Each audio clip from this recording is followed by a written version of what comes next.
Bonsoir à tous, ravi de vous retrouver en semaine, mais également le week-end, car l'information c'est 7 jours sur 7 sur Monaco Info. Au sommaire de votre JT ce soir, le secteur de l'hôtellerie tente de sortir la tête de l'eau. Entre résilience et espoir, nous évoquerons la situation avec le vice-président régional et directeur général du Fairmont Monte-Carlo, Pierre-Louis Renoux. C'est le rêve de tout sportif, participer à des Jeux Olympiques. Xiao Xingyang est actuellement à Doha pour tenter de décrocher sa qualification pour Tokyo 2020 en tennis de table. Elle sera avec nous depuis le Qatar. Dans ce journal également, nous avons suivi le stage des commissaires de piste de l'Automobile Club de Monaco à quelques semaines. Des grands rendez-vous automobiles en principauté. Mais tout d'abord, je vous le disais en titre, comme tous les grands groupes hôteliers, le Fairmont Monte-Carlo subit la crise de plein fouet. Mi-janvier, la direction a annoncé un plan social au sein de son établissement. Bonsoir Pierre-Louis Renoux.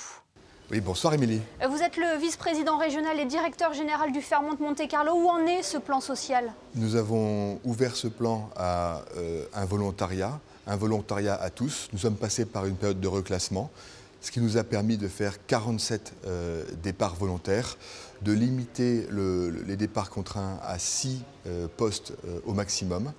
Et il faut savoir qu'on a pu faire ça parce qu'il y a eu une prolongation du CTTR par le gouvernement princier.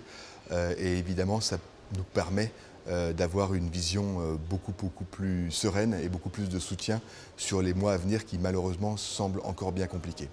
Oui, on va y revenir plus tard, mais comment tout d'abord se sont passées les discussions avec les représentants du personnel? Écoutez, dès le début, on a expliqué que notre volonté était de conserver un maximum de savoir-faire, de limiter au maximum la casse et de trouver des accords permettant de satisfaire une partie du personnel qui se rapprochait d'un certain âge et qui, compte tenu de la crise, était intéressé à partir, donc d'accompagner financièrement, socialement cette population. Et puis, parallèlement à ça, d'essayer de conserver un maximum de talents en trouvant des accords qui nous permettent de réduire nos charges pour traverser cette crise qui s'avère beaucoup plus longue que l'on le pensait. C'est ce qui s'est passé. Nous avons pu trouver des accords gagnant-gagnant, intelligents, équilibrés, sans trop se disputer. Donc c'est une relation moderne qui m'a beaucoup rassuré sur le futur de la relation de travail dans l'entreprise. Néanmoins, est-ce qu'aujourd'hui la situation du Fairmont Monte-Carlo est toujours préoccupante? Vous évoquiez il y a quelques mois une baisse d'activité d'une violence inouïe. Là, je vous cite. Oui, malheureusement, c'est le cas. Toutefois, il faut essayer de se projeter vers l'avant. Il semblerait que les pays dans lesquels le vaccin a été distribué d'une manière massive semblent avoir un recul de l'épidémie. Il y a également, on apprend sur le tas, on apprend au fur et à mesure de l'évolution de la crise. On parle de passeport sanitaire, on parle de mieux connaître la maladie, de mieux connaître l'épidémie. Et petit à petit, il va falloir vivre avec cette situation, en profitant du vaccin, en profitant de la connaissance que l'on a acquise sur la science, pour reprendre des échanges, du tourisme, des transports, et reprendre une vie, peut-être pas comme celle qu'elle était avant à moyen terme, mais pour petit à petit retrouver des échanges et de la sociabilité. Voilà, maintenant l'objectif, la prochaine étape, c'est penser à la relance. Oui, effectivement, nous avons vu l'année dernière, lorsque les choses sur la situation sanitaire s'étaient calmées en juillet-août, un très bon retour du tourisme de proximité. Nous l'attendons cette année également. Nous avons eu la bonne nouvelle également de la confirmation du Grand Prix de Formule 1.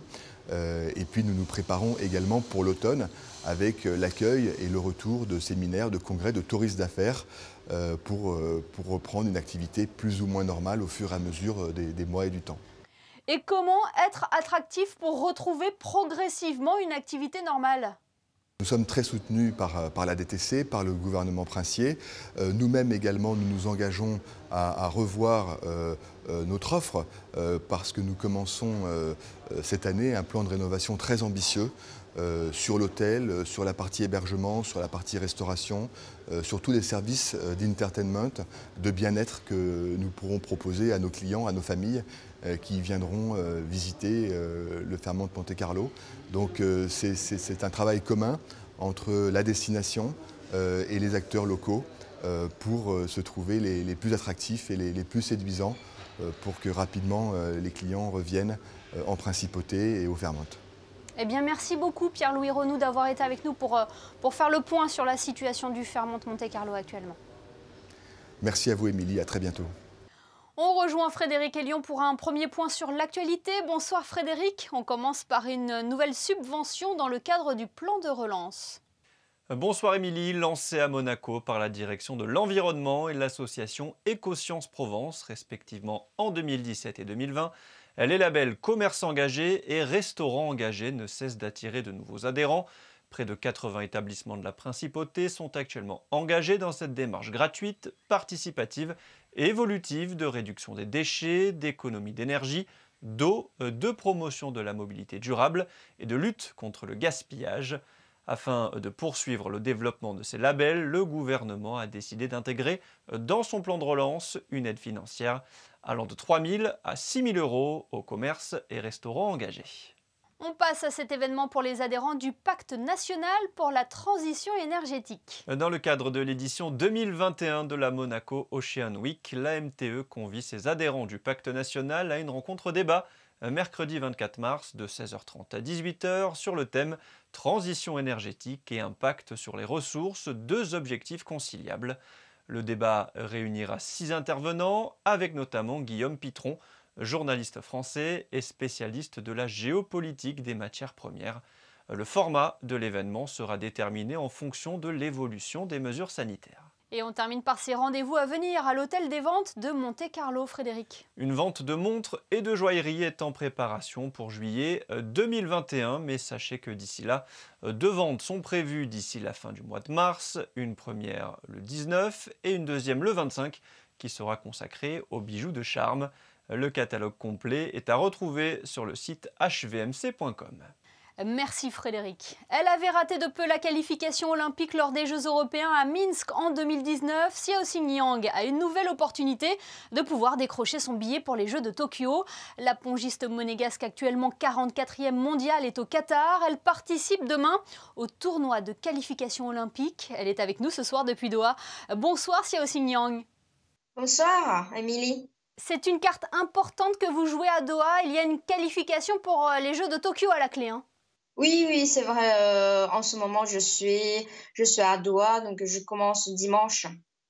Et comment ça se passe? Alors, comment aller chercher cette place pour se qualifier à Tokyo? D'abord, je pense que je vais tout donner pour essayer de réussir et chercher les places. Et je pense que pour réussir, il faut que d'abord je me mette bien dans ma tête. Il faut pas mettre trop de pression. Je sais que si je joue normalement, j'aurai une chance de réussir. Donc, il faut rester zen, positive, voilà. Donc concrètement, il faut sortir des tableaux pour espérer empocher le ticket gagnant. Oui, c'est ça. En fait, on aura 4 tableaux. Donc, c'est les 4 vainqueurs qui vont directement au JO. Et la dernière place, ça sera les 4 deuxièmes qui refont une compétition. D'accord. Et c'est possible, le plateau est au relevé? C'est possible parce que toutes les filles sont là, les qualifications, je les ai déjà tous battues, donc je suis confiance en moi. Mais une compétition, c'est une compétition, on ne sait jamais, mais je sais que je suis en confiance, je vais tout donner. Voilà, Xiao, comment vous vous sentez physiquement et mentalement? Vous êtes prête, hein? Oui, je suis prête, je suis motivée même, et je suis même contente de pouvoir participer à cette compétition pour y aller au JO et pour participer avec le drapeau de Monaco. Et comment vous vous êtes entraînée ces derniers mois pour ce tournoi? Je m'entraîne quand je restais à Monaco, je joue tous les jours dans la salle. Et sinon aussi, dès que j'ai le temps, je pars à Paris pour m'entraîner, faire le stage en France. Et qu'est-ce que ça représente pour vous les Jeux Olympiques? C'est le rêve quand j'étais toute petite, voilà, donc c'est déjà dans ma tête, je suis contente, voilà. J'ai envie d'aller, j'ai envie de voir qu'est-ce que c'est vraiment Jeux olympiques. En tout cas, on vous souhaite bonne chance, Xiao. pour ce tournoi qualificatif pour les Jeux. On croise les doigts et puis on suivra bien évidemment votre parcours à Doha. Merci beaucoup. Nous évoquions les Jeux Olympiques de Tokyo avec Xiao Xingyang. Lui aussi est un événement qui aurait dû se dérouler en 2020, mais la crise sanitaire en a voulu autrement. Je veux parler du Grand Prix de Formule 1. Cela ne vous a pas échappé, les infrastructures se montent progressivement sur le port Hercule. Christine Datomel, vous avez été le témoin aujourd'hui d'un autre moment qui lance le compte à rebours avant les premiers grands rendez-vous auto en Principauté. Oui, Émilie, alors que le Grand Prix se prépare doucement en Principauté, le traditionnel stage de formation pour les commissaires de course vient de débuter ici à Fontvieille.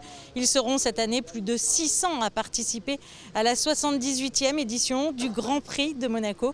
J'ai à mes côtés Jean-Michel Matas. Bonjour Jean-Michel. Bonjour. Alors, comment se déroule cette formation ?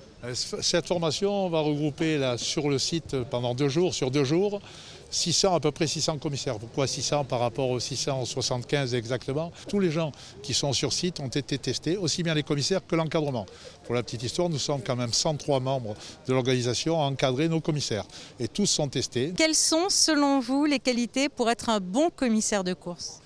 Pour être un bon commissaire de piste, il faut d'abord être passionné par le sport automobile, c'est la première des choses.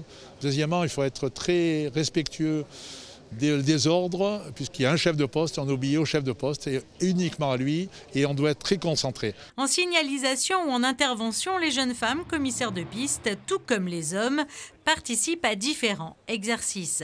Visio, retournement, intervention, 10 ateliers au total sont répartis sur le site, dont l'atelier feu qui reste l'atelier le plus impressionnant, certains commissaires de piste effectuant leur premier baptême de feu.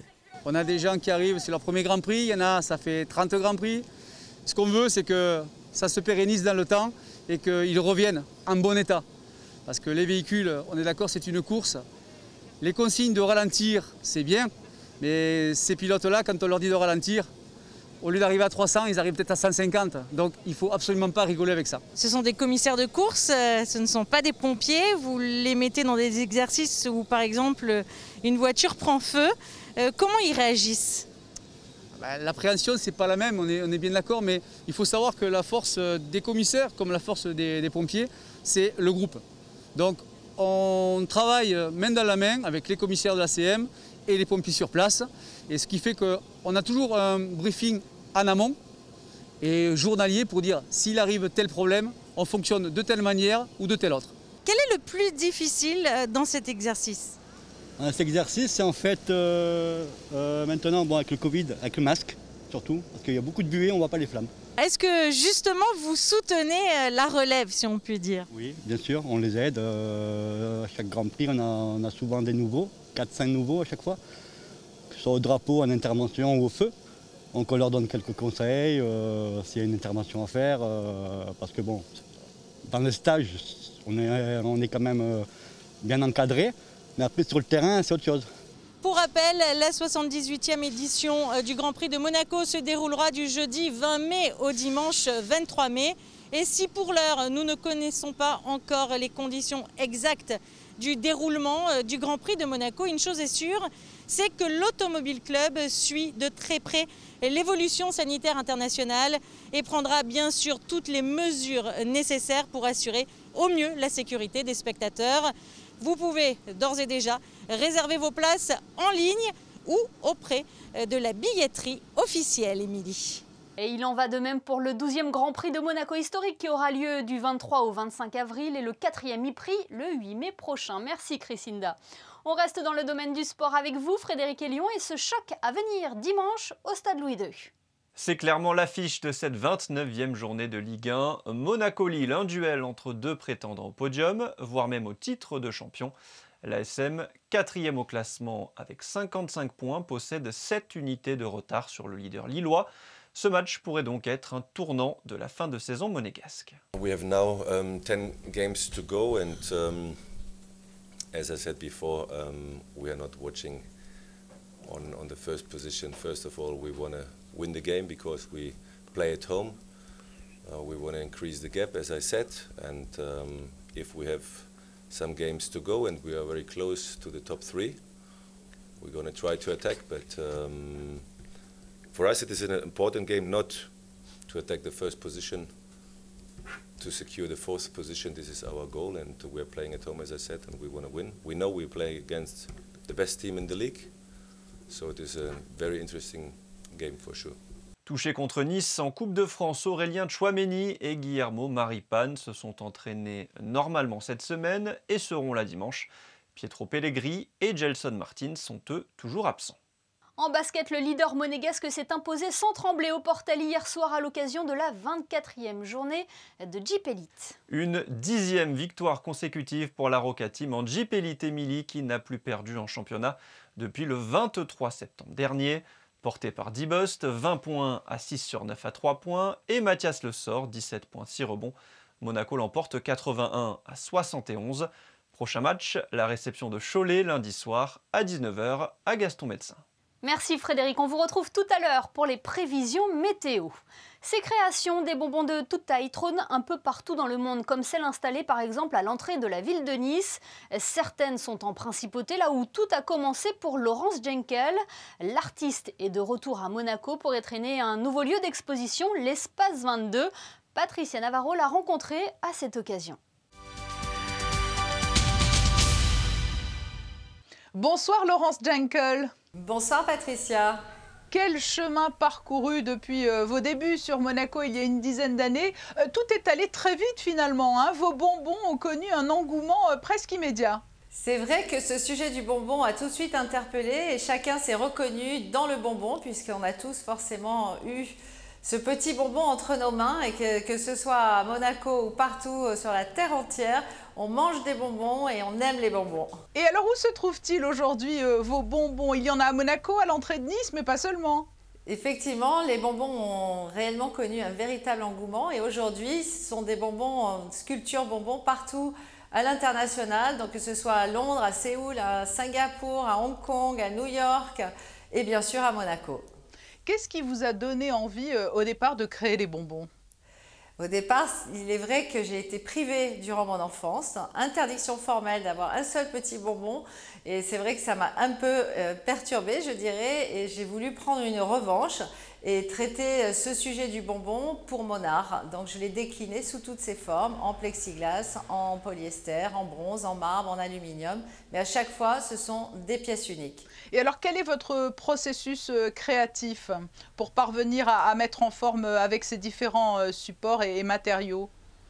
Souvent je pars d'un dessin et puis ensuite je travaille parfois avec un graphiste pour mettre en 3D et puis des formes plus simples.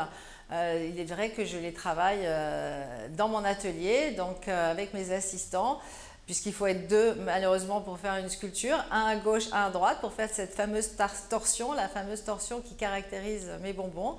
Et donc aujourd'hui, je les décline dans différents matériaux, mais ça part toujours d'une œuvre en plexiglas, puisque c'est mon matériau de prédilection.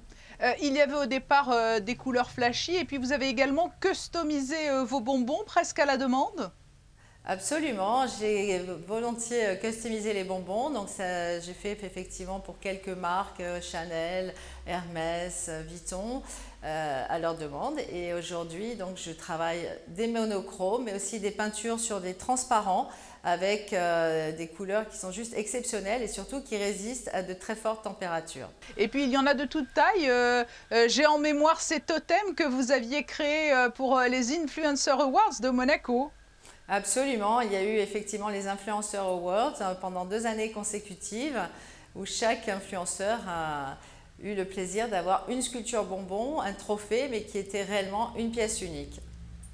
Vous exposez des œuvres récentes à Monaco, à la Galerie 22. C'est un peu un retour là où tout a débuté?